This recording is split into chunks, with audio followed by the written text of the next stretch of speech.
Bom dia, irmãos. Hoje é um dia especial, um dia depois do 8 de março, Dia Internacional das Mulheres. Eu aprendi uma expressão ali na porta para falar Ein Fröhlicher Sabbat. O irmão Reinaldo é meu professor de alemão e ele disse que isso tudo significa um feliz sábado em alemão. Nós temos duas línguas que estamos aprendendo aqui na Igreja Central, né? O alemão e o espanhol. Porque nós temos um grupo de venezuelanos que estão conosco. Muito bom vê-los aqui. Hoje, ou ontem, né, foi o Dia Internacional da Mulher. Isso significa que os olhos do mundo inteiro se acham voltados para as mulheres, as esposas, as mães, os jovens, as noivas, as namoradas e os bebês nesse dia. Os programas de rádio e televisão deram um destaque especial para a passagem desse dia tão especial. E nossa igreja não poderia ser diferente. Eu vou tentar abrir isso aqui.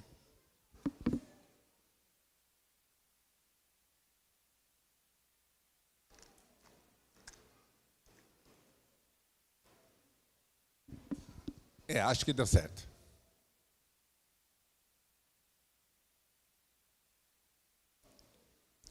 Há um exército maravilhoso de mulheres presentes em nossas igrejas. A maior parte dos membros de nossa igreja são mulheres. Nossa igreja é composta majoritariamente por mulheres. Isso significa que a maior força, o maior poder, a maior energia, o maior número de recursos humanos da igreja está nas mãos das mulheres. A mulher foi a coroa da criação.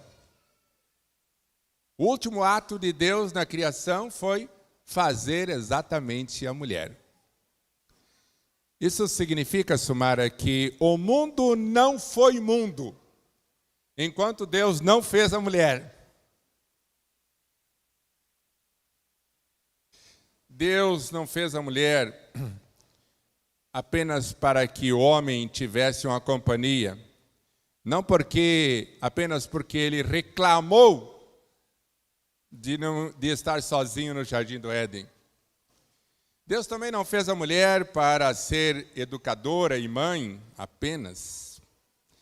Deus tampouco fez a mulher para engrossar o número de espectadores nos cultos da igreja. Deus, sem dúvida, tinha um plano maravilhoso para as mulheres. Deus fez as mulheres para que elas se tornassem uma bênção para a igreja, para a família, para a humanidade. A Bíblia fala do trabalho maravilhoso realizado pelas mulheres em benefício da causa de Deus. Eu já ouvi muitos sermões sobre Davi e Golias, muitas mensagens maravilhosas e muitas músicas e até cantatas foram feitas para enaltecer Davi no seu confronto com Golias. Mas existe uma história tão bonita, ou mais bonita ainda, na Bíblia, do que a história de Davi e Golias. Vamos abrir nossa Bíblia aí. Juízes, capítulo 4, dos versos 1 até o 16. Eu fui até a sala de som antes de vir pregar para negociar que eles iam projetar estes textos bíblicos ali, e foi-me dito por alguém lá que cada texto que for projetado aqui eu tenho que pagar R$1. E daí o outro disse, não, R$1 é muito pouco, vamos cobrar R$10. E eu disse, então eu já vou falar todos os textos de uma vez só. Ele está projetando aí o primeiro texto. A história de Débora e Baraque é sem dúvida mais impressionante do que a história de Davi. Aí está o primeiro texto. Após a morte de Josué, o povo de Israel foi governado por mais de 400 anos por líderes denominados juízes. E foram 8 os juízes, aliás, foram 12 os juízes. O primeiro foi Otniel, pouco conhecido. E o último foi Samuel, esse já bem conhecido. Depois veio a monarquia com Saul. Alguns dos juízes são bastante conhecidos nossos. Nós já ouvimos muito falar de Gideão e seus 300 homens. Conhecemos a história de Jefté. Também é bem conhecida nossa a história de Samuel. Mas há uma história fantástica aí relatada em Juízes capítulo 4 e verso 1, esta já pouco conhecida. O período dos juízes é marcado por esta expressão que está projetada aí. Tornaram os filhos de Israel a fazer o que era mal perante o Senhor, e por isso o Senhor os puniu. Aí está uma das ocasiões. Ora eram escravos dos midianitas, ora eram escravizados pelos cananeus, ora eram oprimidos pelos filisteus e pela Síria durante este período. E então levantava Deus um líder para libertar o povo das mãos de seus opressores. Desta ocasião, em Juízes 4, verso 1, o opressor era Sísera, rei de Canaã. Aliás, Jabim, rei de Canaã, e o seu general Sísera. Este homem possuía um exército bem treinado. Ele tinha 900 carros de ferro. E isso fazia uma diferença na guerra naquele tempo, porque eram os tanques de guerras que eles possuíam. Pode projetar aí o verso 2, depois o 3, o 4 e assim por diante. A Bíblia diz aí no verso 2 que Jabim, rei de Canaã, reinava em Azor, e Sísera era o capitão do seu exército. E no verso 3, diz que os filhos de Israel clamaram ao Senhor, porque Sísera tinha 900 carros de ferro. E por 20 anos, a Bíblia diz, oprimia violentamente o povo de Israel. E agora vem o verso 4. Débora, mulher profetisa de Lapidote, julgava a Israel naquele tempo. Verso 5.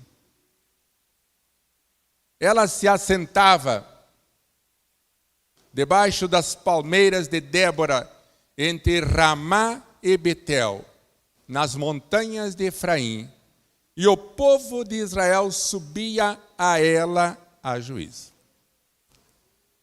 O povo de Israel ia até Débora, nas montanhas de Efraim, para buscar conselho, para buscar orientação, para apresentar diante dela suas demandas.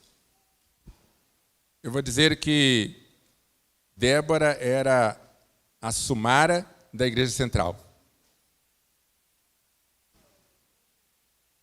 Verso 3. Verso 6, desculpe.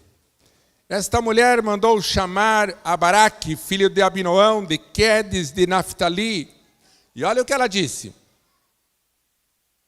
Porventura, o Senhor Deus de Israel não te deu ordem, dizendo, vai atrás, Sísera, ao monte Tabor, e toma contigo 10.000 homens dos filhos de Naftali, e darei a Sísera nas suas mãos. Verso 8. Olha o que diz Baraque aqui no verso 8. Então ele disse, Baraque, se fores comigo, eu irei. Mas se tu não fores comigo, eu não irei. E então levanta-se esta mulher maravilhosa para dizer: eu vou contigo. Porém, tem um detalhe, disse ela, verso 9. Não será tua a honra dessa jornada, a honra, o sucesso dessa batalha não será tua, pois pela mão de uma mulher, o Senhor derrotará Sísera. E Débora se levanta e parte para a guerra com Baraque. E o verso 10 diz que Baraque convocou Zebulon e Naftali em Quedes e subiu com o seu exército de 10.000 homens. Verso 12 agora. Sísera ficou sabendo que Baraque estava no Monte Tabor. E lá no verso 13, Sísera reuniu os seus 900 carros de ferro e todo o povo que com ele estava. Aquilo tomou conta de toda a campina até o ribeiro de Quizion. Débora, ao lado de Baraque, anima o verso 14, dizendo: levanta-te, pois esse é o dia que o Senhor entregará Sísera nas tuas mãos. Vai ao verso 15. O Senhor derrotou Sísera e todo o seu exército. E todo o seu exército caiu ao fio da espada. E este comandante arrogante que por 20 anos havia oprimido o povo de Israel teve que descer do carro e fugir a pé. Verso 16 diz que Baraque perseguiu os carros e destruiu o exército de Sísera. Verso 17, Sísera fugiu a pé. E ele foi abrigar-se nas tendas de uma mulher chamada Jael, mulher de Heber. Lá no verso 18. E esta mulher Jael sai ao encontro de Sísera. E disse-lhe, verso 18 agora. As mulheres têm um jeitinho especial de conseguir as coisas. E ela foi muito agradável com Sísera, muito simpática. E ela disse: entra aqui. E Sísera entrou na sua tenda e ela foi e o cobriu com um cobertor, diz o verso 18. E agora no verso 19, Sísera pede um pouco de água, porque tinha sede. E então Jael dá um odre de leite para ele beber, e ele, cansado, bebeu e dormiu profundamente. Antes, porém, no verso 20, ele dá um conselho para ela. Põe-te à entrada da tenda. E se alguém aparecer e perguntar se eu estou aqui, você diz que não viu ninguém. E lá no verso 21, Jael, mulher de Heber, toma uma estaca, pega um martelo, chega-se mansamente à tenda ao lado de Sísera. Essa mulher tinha bastante força, hein? Com este martelo e essa estaca na mão, ela cravou a estaca na testa de Sísera, que a Bíblia diz que cravou até o chão. E assim morre Sísera, aquele arrogante comandante do exército de Canaã. E lá no verso 24 diz que continuou a mão dos filisteus, dos filhos de Israel, a pesar e a endurecer-se contra Jabim, rei de Canaã, até que eles foram derrotados totalmente. Eu costumo dizer que essa história, embora pouco conhecida, por isso eu quis lê-la aqui com vocês. É tão impressionante quanto a vitória de Davi contra Golias. Mas essa não é apenas a única história impressionante da atuação de mulheres ao longo do Velho Testamento. Vamos ao livro de Rute, agora o capítulo 1. Capítulo 1 do livro de Rute, uma história mais conhecida, os versos 4 até o verso 8. Nosso pessoal da técnica é rápido. Já está aí o texto bíblico. Nos dias dos juízes,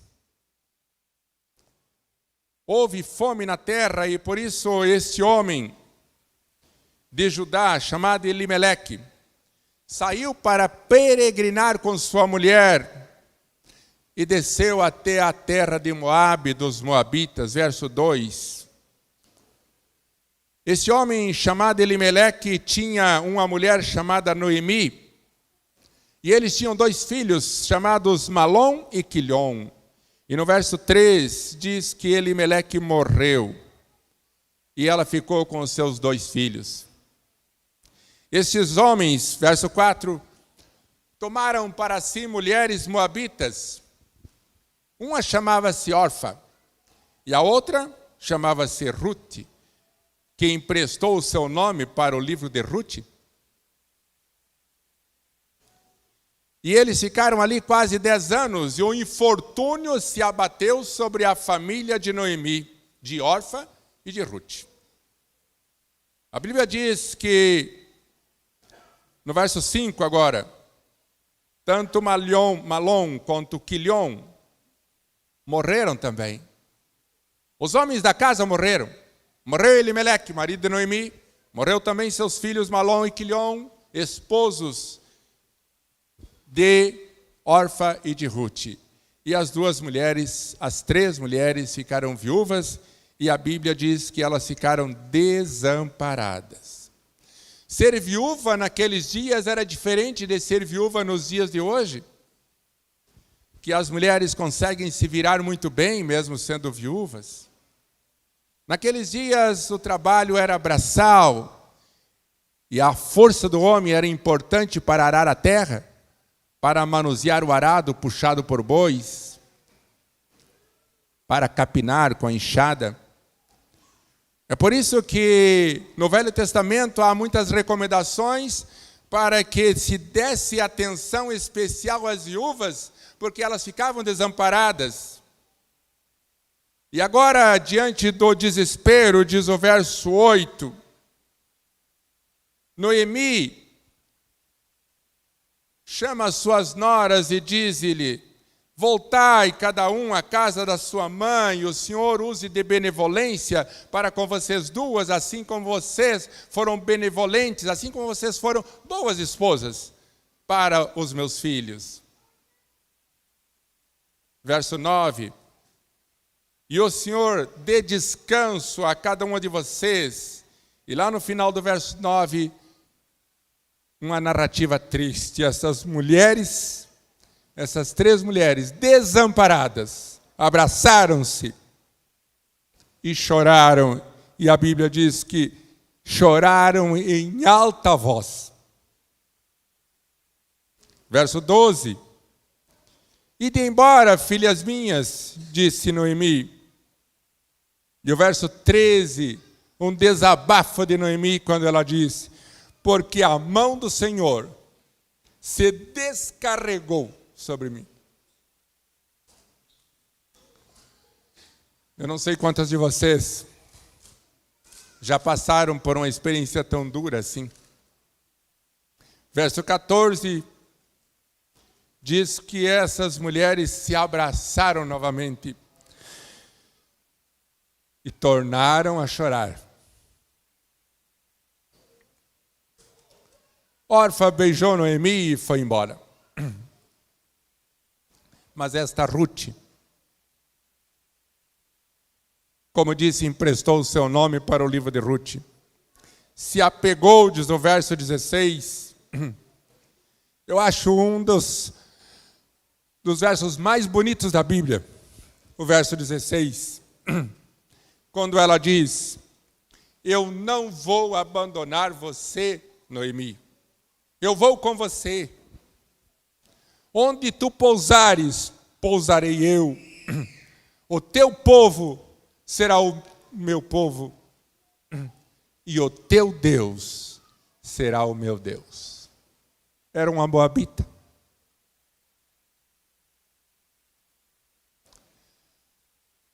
Poderíamos encerrar esse sermão aqui, mas eu ainda quero falar de Esther. Da história emocionante de fé, de bravura. Esther 4, verso 16. História de determinação, de coragem da nossa linda rainha Esther. Eu destaco apenas o verso 16, porque a história de Esther é bastante conhecida nossa. Quando ela chama o seu tio Mardoqueu e disse: vai, ajunta os judeus que se acham em Suzã e jejuai por mim. Fantástico. Quando ela disse: eu irei ter com o rei, ainda que seja proibido, ainda que seja contrário à lei, ainda que haja risco de vida para mim, ainda que eu possa morrer. E termina o verso dizendo: eu irei à presença do rei, e se perecer, pereci.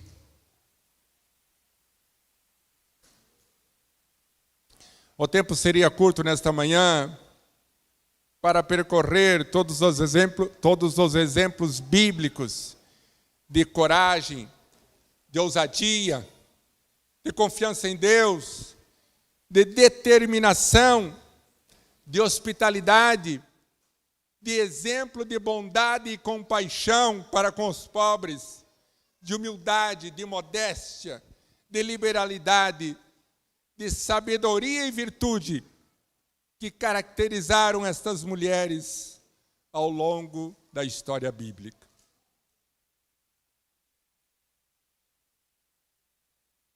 Segundo Reis, capítulo 4, verso 10, temos a história daquela sunamita. Façamo-lhe, pois, em cima, vamos fazer um pequeno quarto, obra de pedreiro, vamos pôr uma cama, vamos pôr uma mesa, vamos pôr uma cadeira e vamos colocar lá um candeeiro para receber o profeta Eliseu. Provérbios, o capítulo 31, o verso 20.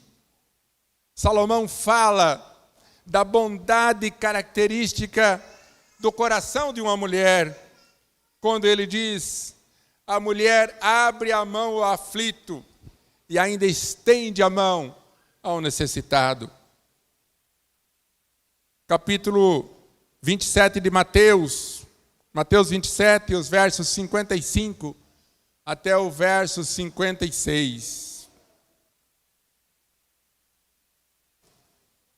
A Bíblia relata que estavam ali mulheres observando de longe, mulheres que vinham seguindo Jesus desde a Galileia.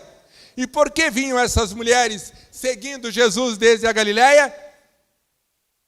Para o servir. Elas estavam ali a trabalho. Elas estavam ali empenhadas em acompanhar Jesus na sua tarefa de salvar almas, de abençoar pessoas. Ele era assistido por essas mulheres. Conhecemos muito bem a história dos 12 apóstolos, mas pouco falamos de Maria Madalena, de Marta, mãe de Tiago e José, e da mulher de Zebedeu. Não menos importantes do que os 12 apóstolos que serviam a Jesus. Marcos, capítulo 14, o verso 3, fala de uma mulher especial. Estava Jesus em Betânia, naquele famoso jantar na casa de Simão o leproso, quando aquela mulher aproxima-se com um vaso de alabastro, cheio de um perfume caríssimo e raro, de nardo puro, diz a Bíblia.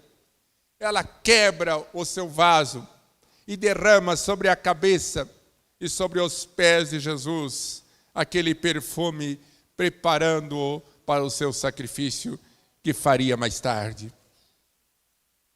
Agora Romanos, no capítulo 16, o verso 1, o verso 2.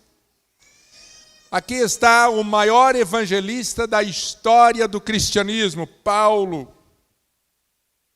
E ao falar das mulheres que o ajudaram em seu ministério, ele diz aí no verso 1 e no verso 2, recomendo-vos a vossa irmã Febe. Estava fazendo o quê? Servindo a igreja de Cencreia. Recomendo a Febe para que a recebais no Senhor como convém a santos, e que a ajudeis esta mulher em tudo que ela vier a precisar. Eu acho fantástico o final deste verso. Porque tem sido, disse Paulo, protetora de muitos. E ele bate no peito, eu imagino, e diz, de mim, inclusive. Tem sido protetora de muitos, e de mim, inclusive. A Bíblia menciona muitos exemplos de mulheres para serem tomadas de exemplo por nós. Poderíamos falar da mãe de Samuel, um exemplo de educadora, que educou o seu filho para o grande papel que viria desempenhar mais tarde como profeta, como juiz, como líder em Israel. Aquela samaritana anônima, a Bíblia não dá o nome, mas aquela mulher que encontrou Jesus ao lado do poço de Jacó, ela evangelizou uma cidade inteira de Samaria. Não tinha lá uma reputação muito boa, mas era uma gigante no trabalho de evangelismo. Poderíamos falar de Dorcas, uma benevolência, uma bondade, uma preocupação infinita pelos pobres. Poderíamos gastar tempo falando da mãe de Sansão, outra anônima, apenas mencionada como esposa de Manoá, mas que criou seu filho e o educou para ser um nazireu de Deus. Essa mulher anônima, assim como Sara, Rebeca, Ana e Isabel, era estéril, mas confiava em Deus, que ouve e que responde às orações. Quero destacar que foi uma mulher, o último ser humano a ficar aos pés da cruz até o fim, até a morte de Jesus. O último ser humano que esteve aos pés da cruz eram mulheres. Ali estava, diz a Bíblia, Maria Madalena, Maria, mãe de Jesus. Em Marcos 15, verso 47, nos menciona que foram mulheres que acompanharam o corpo de Jesus até a sepultura. Elas estavam lá para ajudá-lo, para confortá-lo. Significativamente, também foi uma mulher. Em João 20, verso 1 diz, significativamente, foi uma mulher, a primeira a proclamar a ressurreição do Salvador.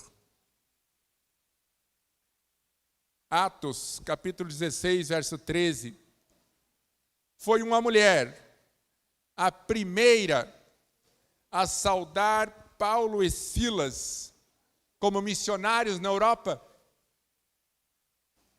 Atos 16:14 menciona que Lídia foi também a primeira mulher. O primeiro batismo realizado por Paulo na Europa foi uma mulher, foi Lídia. Atos 16, agora verso 3, verso 6 e verso 12. Estas mulheres são mencionadas com destaque pelo apóstolo Paulo como suas colaboradoras no seu trabalho de evangelismo. Eu penso que Paulo menciona estas mulheres com emoção, quando ele diz no verso 3, saudai a Priscila. Romanos 16, verso 3. Saudai a Priscila e a Áquila, meus colaboradores em Cristo Jesus. Ele diz mais, saudai a Maria, que muito trabalhou por vós.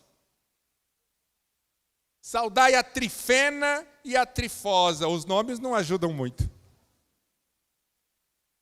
Mas eram gigantes no trabalho de Deus. Saudai a Trifena e a Trifosa. Eu gosto de enfatizar esses nomes. Eu nunca encontrei uma mulher com esses nomes. Trifena e Trifosa. Mas é uma boa sugestão para alguém que nascer um filho, uma filha, colocar esse nome. Não pelo nome, mas pelo destaque que elas mereceram na Bíblia. Saudai a Trifena e a Trifosa, as quais trabalhavam no Senhor. Note, mulheres, que para trabalhar para Deus não precisa ter um nome tão bonito, viu? Saudai a estimada Pérside, que também muito trabalhou para o Senhor. Finalizando, quero dizer como é que Jesus tratou as mulheres. Jesus honrou a samaritana ao lado do poço de Jacó. Jesus aceitou a adoração pública de Maria Madalena. Jesus sentiu o toque de uma mulher cananeia em meio à multidão e a curou. E elogiou e destacou a sua fé. Jesus desviou-se do seu caminho naquele dia para despertar da morte a filha de Jairo. Jesus recusou-se a condenar aquela mulher culpada. Jesus chorou com Marta e Maria a morte de seu irmão Lázaro. Jesus elogiou a oferta da viúva pobre. E agora, maridos, Pilatos cometeu o maior erro da sua vida, porque naquele dia, infelizmente, não ouviu o conselho da sua mulher, que chegou até ele na forma de um bilhetinho que dizia: não entres na questão deste justo, porque num sonho muito sofri por causa dele. É bom que os homens aprendam a ouvir e aceitar o conselho e os recados que chegam das mulheres. Sendo que este é o dia de oração das mulheres, quero animá-las, quero encorajar as mulheres com necessidades especiais. Vamos lembrar-nos nesse dia das enfermas, das deficientes físicas, das vítimas de maus tratos, das sobrecarregadas, das divorciadas, das solteiras, das viúvas, daquelas gigantes que criam filhos sozinhas, daquelas que lutam dia e noite para manter o equilíbrio de seu lar com responsabilidade, daquelas que lutam pela sua família, do grande trabalho que fazem pela família e pela igreja. Apelemos a Deus que sustenha essas mulheres, especialmente as quebrantadas, as desiludidas espiritualmente, as mulheres cujos maridos ainda não aceitaram a fé, as mulheres que desejam conhecer melhor a Jesus. Roguemos a Deus que mantenha nossas famílias unidas e fiéis até aquele grande dia, quando Jesus voltar, e que Deus abençoe a todos nós. Amém.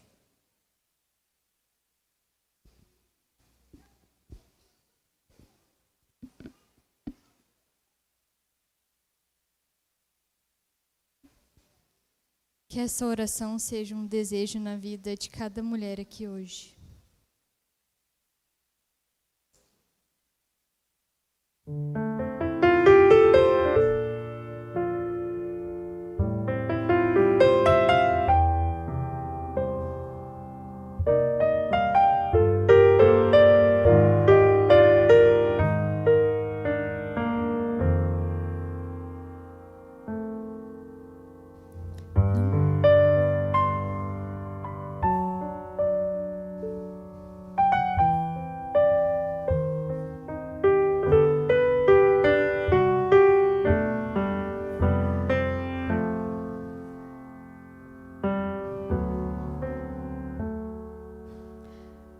Não peço apenas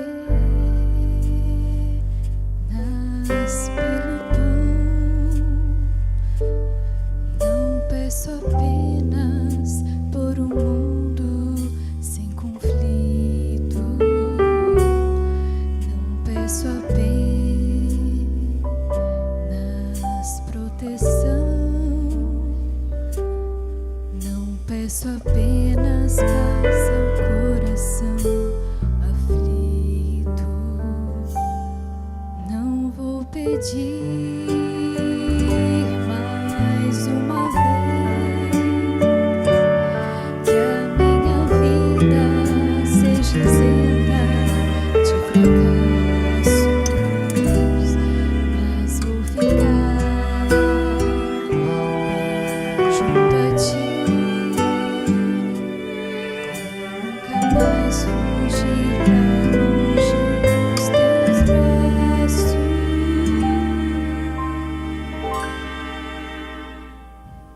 pois quanto mais eu tento me afastar de ti, mas eu percebo que não há pra onde ir. Sou como um filho que insiste em partir. Não sei te amar, não quero te ouvir.